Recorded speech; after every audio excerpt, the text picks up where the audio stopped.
Salut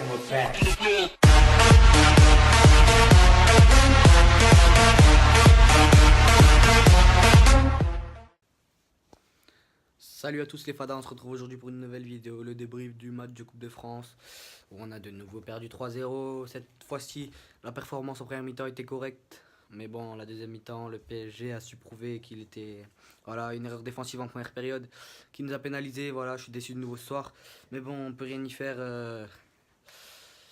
On n'avait pas les atouts pour faire quelque chose ce soir. Voilà, je suis d'accord avec le coaching de Rudy, avec de faire rentrer Booba, de faire rentrer Sarri, de faire tourner un peu. On a des échéances en championnat beaucoup plus importantes que ce soir. Même ce soir, ça reste un classico perdu, mais c'est pas grave. Rendez-vous l'année prochaine, c'est pas grave. C'est les lois du football, c'est les lois de l'argent. Comme on dit, ils ont l'argent mais pas l'étoile. Et ça se profile très mal pour leur étoile cette année. Ils n'ont pas d'étoile, le PSG. Et la Ligue des Champions, ça va pas ensemble.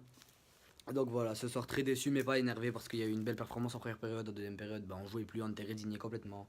Donc voilà, un peu déçu mais franchement, belle performance de notre équipe ce soir. Donc voilà. Soit on était 400 supporters marseillais, on les a pas trop entendus en même temps, vous m'étonnez, mais bon, l'ambiance du parc, c'est pas l'ambiance du Vélodrome, Adil Rami l'a dit.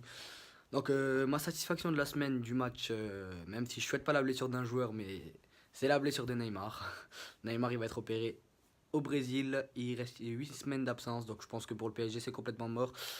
Mbappé s'est blessé et est sorti à la mi-temps ce soir. Donc je pense que pour le PSG, ça va être difficile de se qualifier face au Real Madrid, même si le Real a perdu hier contre l'Espagnol. Bref, on n'est pas là pour parler du PSG, mais bon, les Parisiens, désolé pour vous, mais la Ligue des Champions, c'est fini, vous la gagnerez pas. Donc voilà, maintenant dimanche à 21h au stade Vélodrome, on reçoit Nantes, il me semble, Nantes, oui.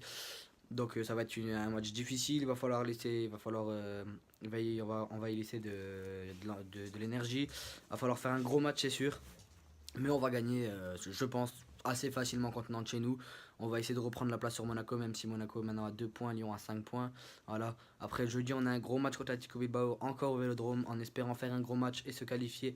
Enfin, et faire la moitié comme on a fait contre Braga, faire le plus gros contre l'Atletico à domicile. Ça serait pas mal.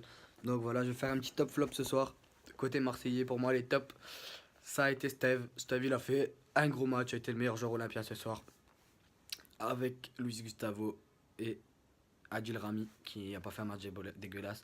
Les flops, ça sera, sans vous mentir, Clinton NG qui n'a pas fait grand chose ce soir, ainsi que Aymen Abdenour qui est complètement fautif sur le deuxième but.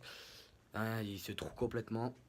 Et mon troisième flop de la soirée, ça sera Florian Thauvin qui n'a pas pu faire grand chose, qui a tenté, mais voilà. Florian Thauvin, ce débat-là, il est ouvert. Florian Thauvin n'est pas présent dans les gros rendez-vous et il me déçoit dans les gros rendez-vous. Donc voilà. Ce soir, il n'y a pas grand chose à dire à part la défaite qui fait mal. Voilà, c'est maintenant, il faut se concentrer sur l'Europa League. Pourquoi pas aller en Ligue des Champions directement avec l'Europa League. Et il faut se concentrer aussi sur le championnat, surtout la deuxième place, elle est importante. En espérant y aller, y accéder à la Ligue des Champions sans les barrages, sinon ça nous fait commencer la saison trop tôt, il y aura de la fatigue.